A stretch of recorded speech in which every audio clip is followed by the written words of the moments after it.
இந்த வீடியோ ஓணம் பண்டிகை அன்னைக்குன்னு குருவாயூர் கோயிலில் எடுத்தது. நான் ஓணம் பண்டிகை அன்னைக்குன்னு குருவாயூர் கோயில் போயிருந்தேன். அன்னைக்கு வந்த மலையாள மக்களை விட தமிழ் மக்கள் தான் அதிகமாக குருவாயூர் கோயிலுக்கு வந்திருந்தாங்க. குருவாயூருங்கிறது பூலோக வைகுண்டம் என்று கேரளா மக்களால் அழைக்கப்படுது. தமிழ்நாட்டில் பூலோக வைகுண்டம் என்று ஸ்ரீரங்கம் அழைக்கப்படுகிறது. கேரள மக்களால் பூலோக வைகுண்டம் என்று அழைக்கப்படும் கோயில் குருவாயூர். இந்த கோவிலில் பாரம்பரிய உடை அணிந்து மட்டும்தான் உள்ளே செல்ல முடியும். மற்றபடி இந்துக்களுக்கு மட்டும்தான் அனுமதி. மற்ற மதத்தவர்களுக்கு கோவில் வெளியே மட்டும்தான் அனுமதி, உள்ளே அனுமதி கிடையாது.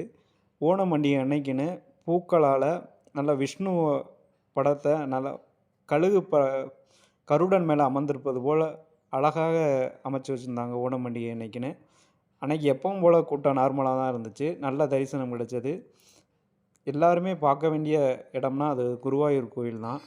ஏன்னா இங்கே நம்ம ஒரு தமிழ்நாட்டில் இருக்கிற மாதிரியே இருக்குது. தமிழர்களும் அதிகமாக வராங்க. ஒரு பிரச்சனையும் இல்லை.